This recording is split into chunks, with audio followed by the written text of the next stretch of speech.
Ja, det her er så part 4 af Leon Wilks have, jeg lige tager hjem for at kigge til blomsterne udenfor. Har simpelthen ikke været så nødvendigt. Men nu viste jeg jo så Leon Wilks have her forleden dag til en familie kom sammen. Og dels så var der nogle folk, der savnede lidt by over haven. Det vi har her, det er jo så Nikis blå bed.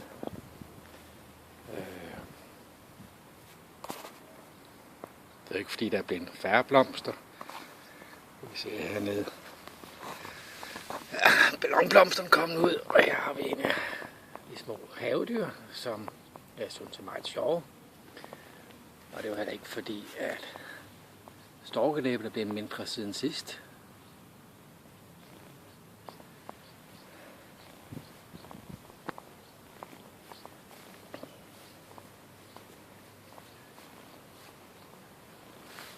Og ligesom sidste gang er der en sværm af myrer og sommerfugle.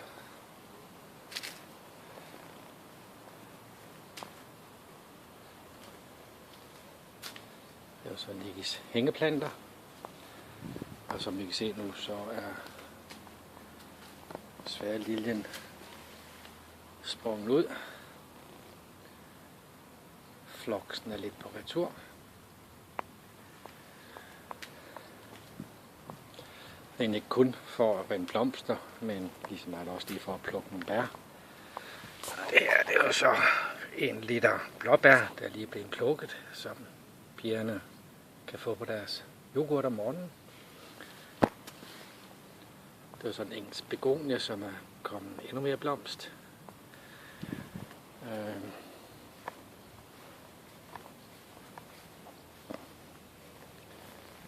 Det her år, det er jo så grænsen op til surbåndsbedet.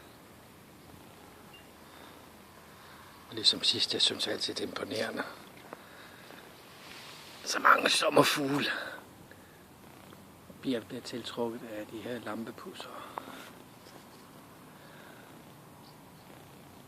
Lillerne er der dog stadigvæk.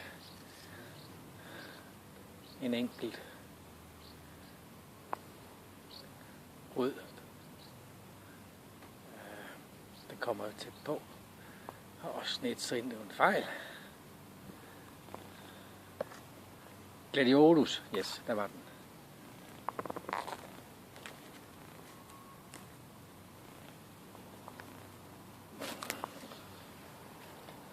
Lidt her. Siden sidst så er det jo ikke lige frem, fordi der blev en færre dahlier, det kan jeg jo godt se.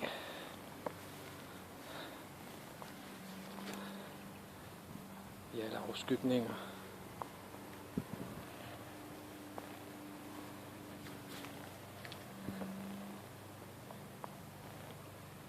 Benaen er kommet endnu mere i blomst.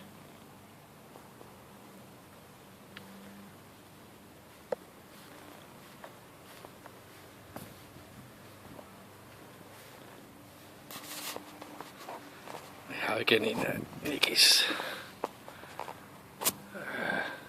dild. Den står i skærm. Jeg synes, det er yderst flot blomst.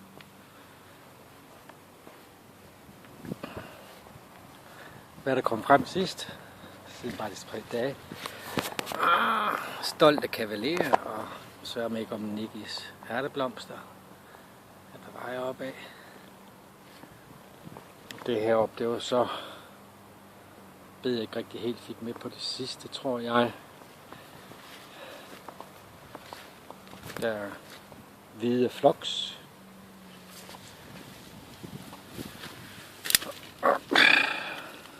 Hortensia. Også i forskellige kulører. Det der, jeg tror ikke, jeg fik med, det er så kongelys, som jeg var ude for Grete, som efterhånden er lige over 3 meters højde. Så har vi hibiskussen, som jeg har sagt førhen, jeg elsker de blå farver. Specielt når man lige ser den her sol står bagfra, du også får noget rødt ind i bunden.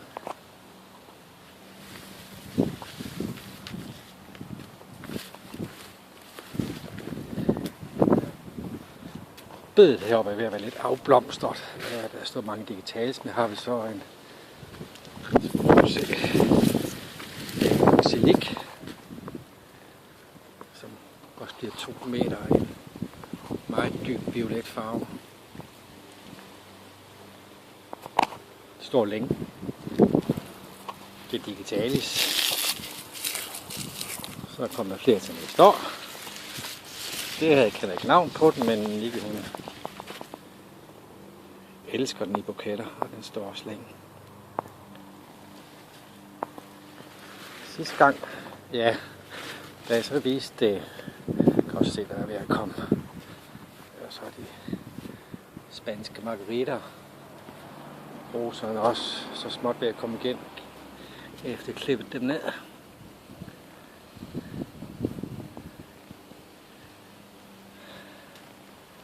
Prøv at se, om der kan komme andre roser op.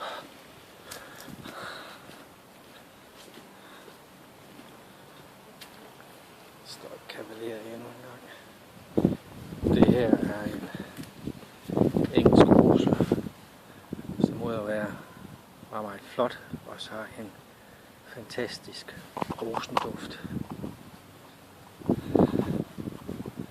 Her er det så en bunddækkende rose, som også er kommet igen.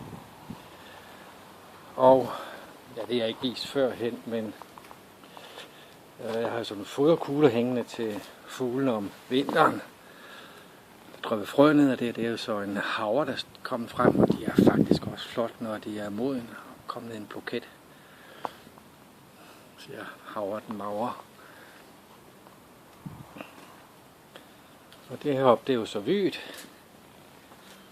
Og ja, da jeg viste den til familie kom sammen, så tror jeg nok, at jeg fandt derud af, at der var mange, der syntes, det var lidt for langvarigt. Jeg ikke helt forstod min passion for blomster. De havde mangel på pli, grinede og snakkede og gabte, og det er da i orden, man har forskellige passioner. Men derfor kan man jo godt bare lige prøve at ofre 10 minutter og se på, hvad for en skønhed der også kan være i en have. Og med dette, så vil jeg så slutte og sige, at jeg synes, det er svært at tage hjem herfra. Hjem herfra, det vil sige, lige nu derhjemme, det er jo sommerhuset. Vi skal op have gjort det klar til udlejning. Det var altid surt. Men sådan er det jo. Lige den sidste gang, så vidt jeg kan huske, så tror jeg kun, der var en blå anemone. Og der kom lidt flere, og de blomster så for anden gang, og herinde har vi så de gamle ballonblomster, eller fra sidste gang, der kommer igen. Jeg burde jo næppe hovederne af dem, men så tror jeg, at Nikke bliver sur, fordi så kommer jeg for sent til aftensmaden. Så med dette vil jeg sige, at dette var part 4. Tak, Bjarne.